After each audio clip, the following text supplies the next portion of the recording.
Kasalukuyan nandito tayo sa Miraculous Church ng Apu-Apang, Zambales. Ito yung tinatawag sa Tagalog, ano pare? Ina ng Puong Bato. Ina ng Poong Bato, kung tawagin to sa Tagalog. Sa mga ita naman, Apu-Apang.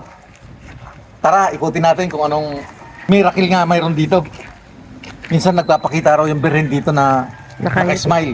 Tara, tuloy na tayo para makita nga natin yung kaloob-looban nito. Malay natin, makita nga natin yung santong naka-smile. Nandito naman yung pinang side niya. Nandito nga si Mr. Peps bilang pasasalamat dahil nakarating tayo ligtas dito sa lugar na to, sa bayan ng Zambales. Tara, pasok tayo sa loob. Nandito na tayo para humingi tayo ng kapatawaran sa ating mga nagawang kasalanan. At higit sa lahat, magpapasalamat tayo dahil nakarating nga tayo ligtas dito sa lugar nila. At ating nasaksiyan itong ina ng Poong Bato. Ito yung maganda yung pagka-instruktura nito. Ito yung medyo maliit din lang, di ganong kalakihan.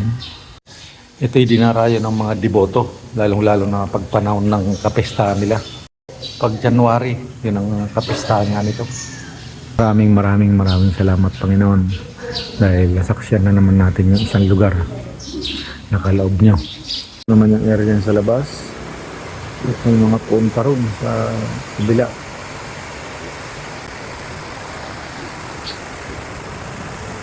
Hindi naman mahalaga, malaki man o maliit yung ating simbahan. Ang pinaka-importante mula sa puso yung paghingi natin ng kapatawaran sa ating mga nagawang kasalanan. Ayan talaga yung pinakamahalaga dyan. Ito naman yung panalangin nila bago tayo magsindi ng kandila.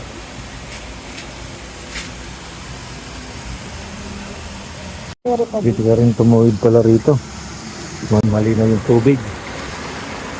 Kung nais mo pumunta rin doon sa poon, pwede. Ito yung nasa kalagitnaan dito ng kabundukan. Apu-Apang na to. Tungkol naman sa pardahan nila, ito ay medyo may kaliitan lang yung mga pardahan nila. Ilang sasakyan lang yung pwede, pero sa labas pwedeng pardahan sa mga gilid ng kalsada. Kaya sa mga mahilig manampalataya dyan, tayo isang Katoliko, ano pang hinihintay nyo?